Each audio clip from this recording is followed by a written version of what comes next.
Hi, this is Mohsen Al-Mihdar and my colleague Mike Abiona are going to continue this presentation. Our topic is how to configure blacklisting and whitelisting to help secure your system or network. So first, let me give this brief abstract. So I'm going to talk first about the whitelisting, then about the blacklisting.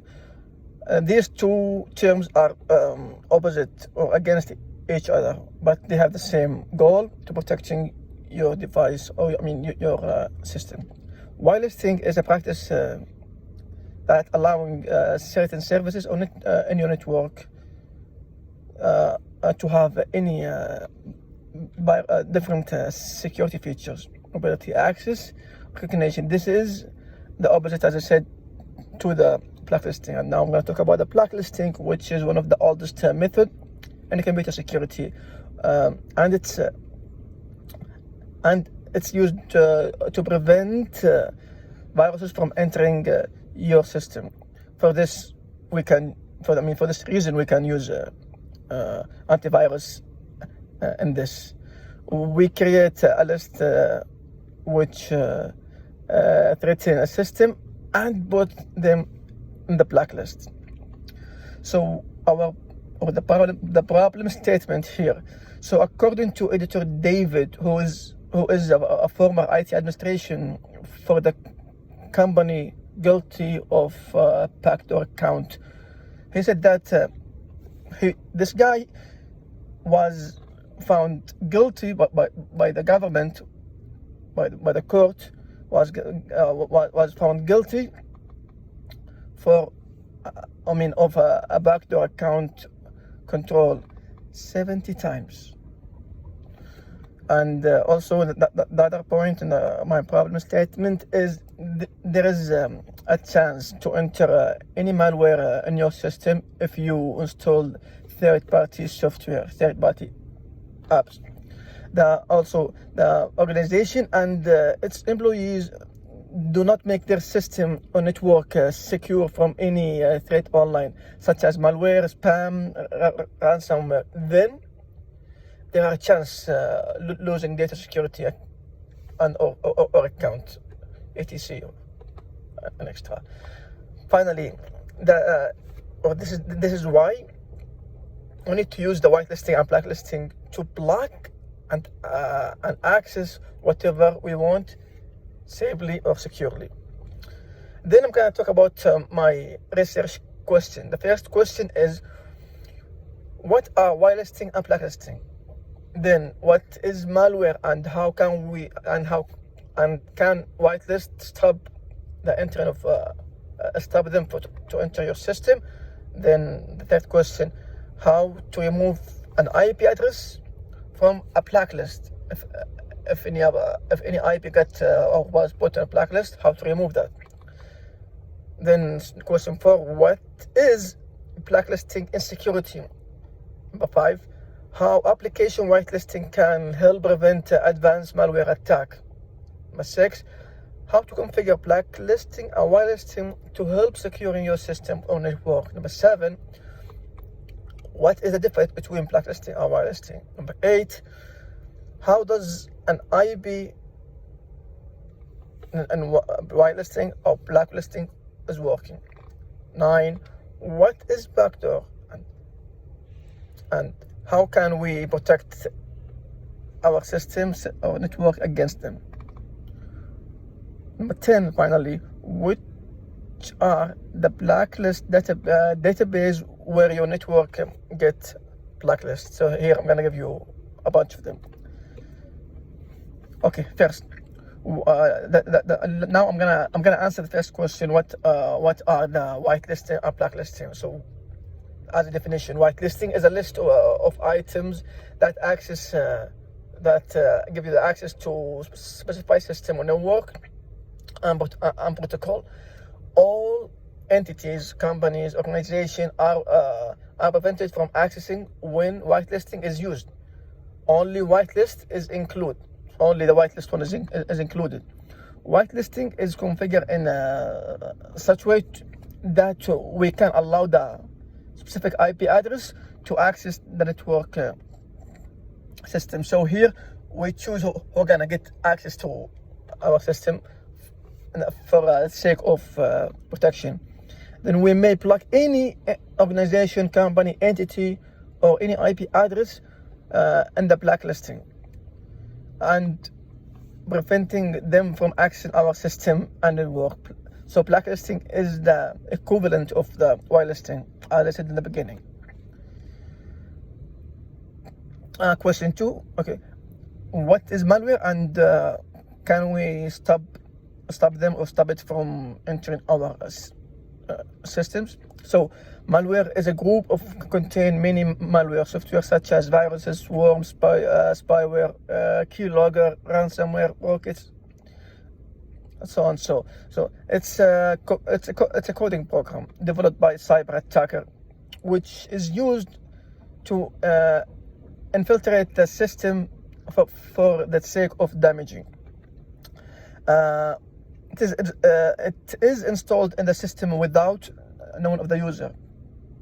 They can spoil data and ask for money, like what ransomware did. So whitelisting. Well, the second point is whitelisting. Whitelist prevents malware from entering the system. There are two types of tool for whitelist anti-malware.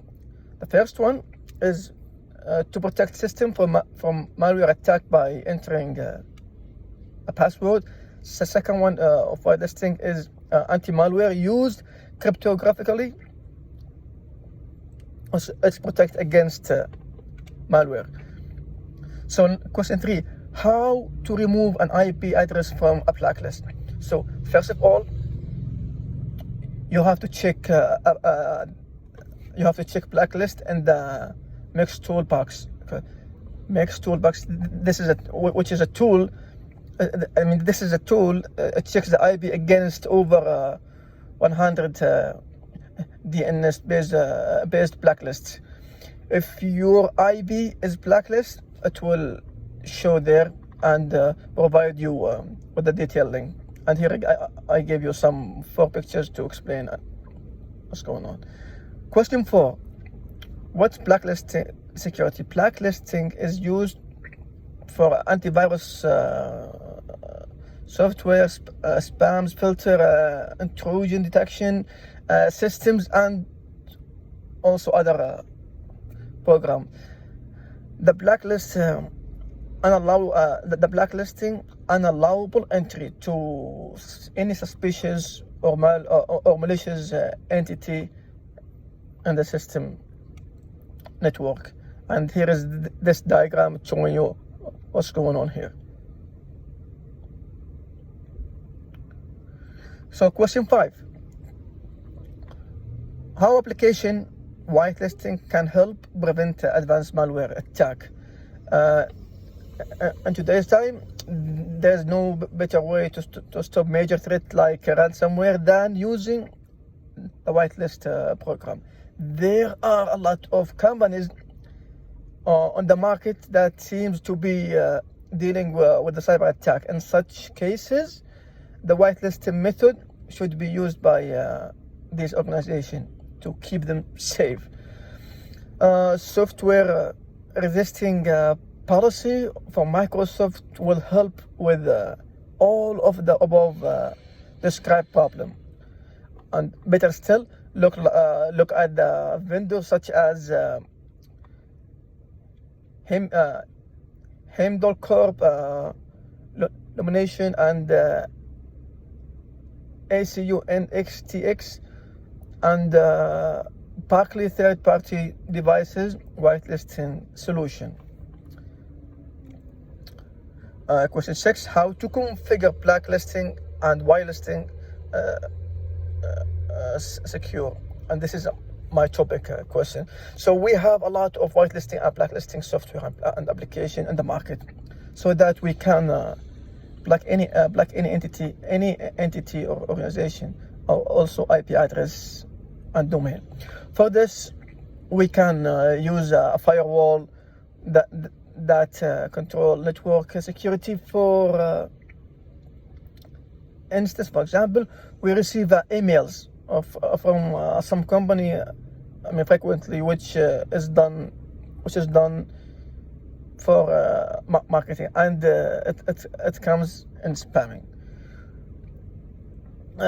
If we can put that mail in spam, then the IP address and domain which is affected, and they will be blacklisted. Many companies, organizations use a filter for it to prevent spamming, such as SOAP spam, IVM, SIP. There's too many applications that I cannot even pronounce them. Question 7 here. Question 7, blacklisting. What is the difference between blacklisting and whitelisting? So blacklisting they are the opposite. Blacklisting is the opposite of whitelisting. A special list, which is a special list is made in them, in which there are a large entity, in which they use in a large entity. They are allowed to work, in specific networks. Whitelist, but on the other hand, meanwhile, whitelisting is considered more safe. If you are using whitelisting, it makes your system more secure than blacklisting. Blacklisting work by keeping a list of problems to be refused to access your system and stopping them from accessing and running. Question 8, how does IP whitelisting blacklisting work? If your IP address is blacklisted, then you may face many type of problem. For example, if you are using blacklist IP address and domain DNS, then your website will be not open.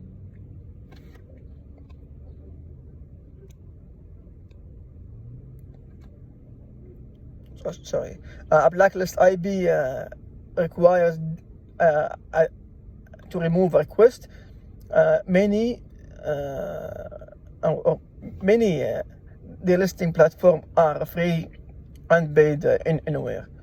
We can remove them manually.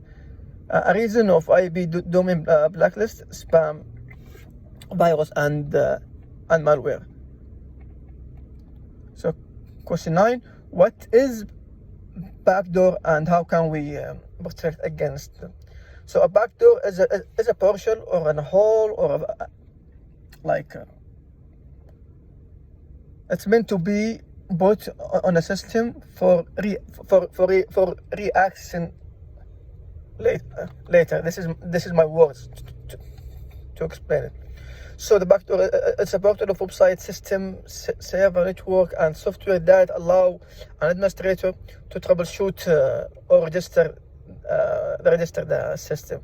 Hackers and smart and genius people or attacker easily enter the system from the illegal backdoor and use the malware to install or expedite data of the system. Question 10: which are the blacklist database where your network gets blacklisted? So here, the famous blacklist database. The first one here says Spamhaus, Zen, UCB, Reticle, IPM, DNS, Blacklist, Spam, RATS, Diana, Spam, RATS. We have like more than 12 platform listed here. So with this mentioned platform, so many companies use the DNS, blacklist, spam, firewall, web filters to stop spam, viruses, and malware. If you try to spam on their website or you don't follow their guidelines, then you will be get blacklisted by these filters. your IP address can be blacklisted. So the purpose of this research is to alert and save system network from chance of threat. Also, in the case when needs to prevent from or allowing using a certain app. Also, it gives the ability to decide what should be allowed to access and what should be not allowed to access to be accessed. Then the case study. So here in a diagram, it shows the diagram is cited by APWG phishing activity 13 in the third quarter in 2019, and here it says 29% of the victim are paid payment, and how to attack the SaaS, webmail, financial institution, and cloud storage, and these fields all get attacked. So cyber attackers has been very much in recent time. Cyber crimes attack your system, network, or server where data is stored for your website. There are several types of these malware attacks, in which the most attacker is different, or as viruses and worm and Trojan horse and spyware and adware and also ransomware. There is many of software and tools available to prevent such attacks. The attacks can be avoided by using this application I mentioned.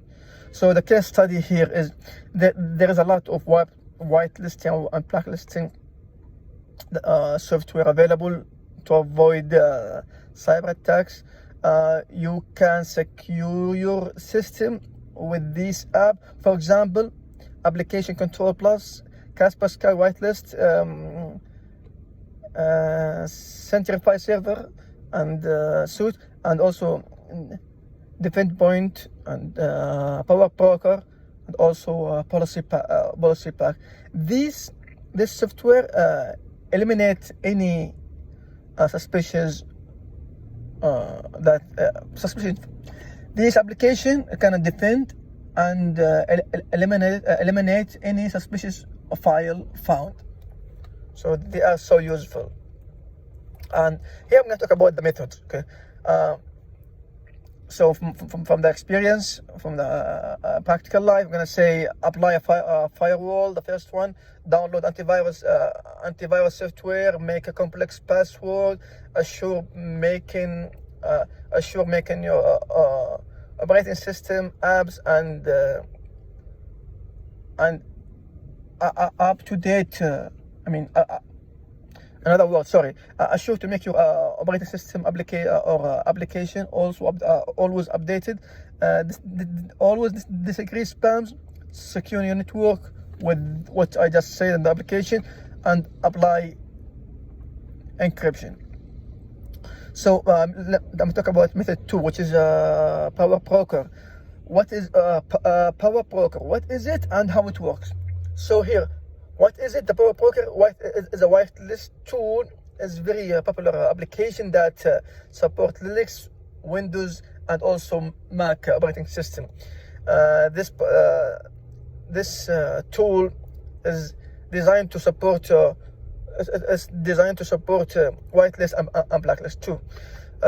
It's designed to protect organization servers and workstations, laptop, and other devices. This tool preventing rules / blacklisting to inappropriate application.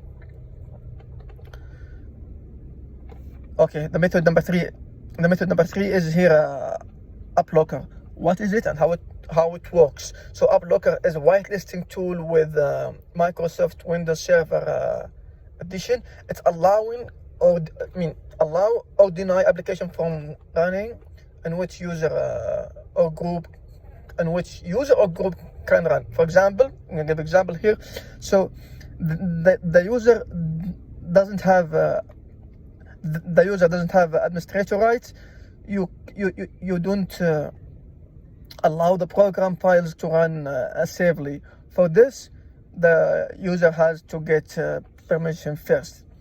And another application here, so application control plus, what is it and how it works?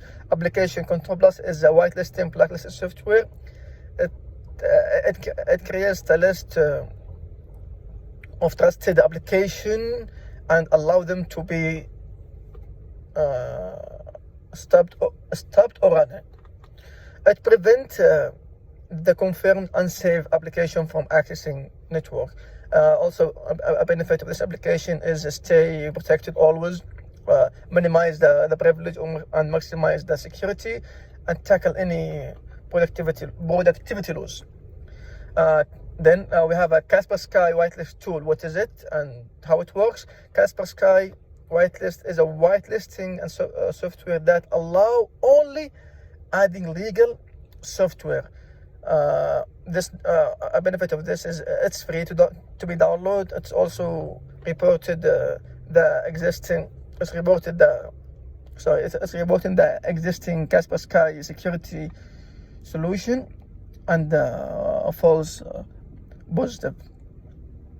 This software identified Kaspersky whitelist is up to date, include the current software as a part of the whitelist program.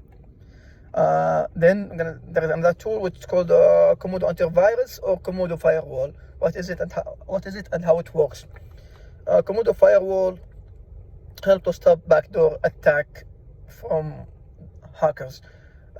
Efficient whitelist, the power of label specific files, also confidential, allow them accessing by default. Why we need this stuff? The biggest risk of allowing small businesses website or system, according to a 2013 survey, 44% of the small businesses reported hacking their systems. The website was the fourth common threat in the consumer in 2018. There was an increase of 34% to 173 over the previous year. And research assumption. The reason we did this paper and the reason we did this and our assumption is by allowing this stuff that we just talked about, that we are already mentioned, our system and your system hopefully on network will be safe and protected. And here is our references. If you guys have any question, please don't hesitate to ask us. Thank you so much.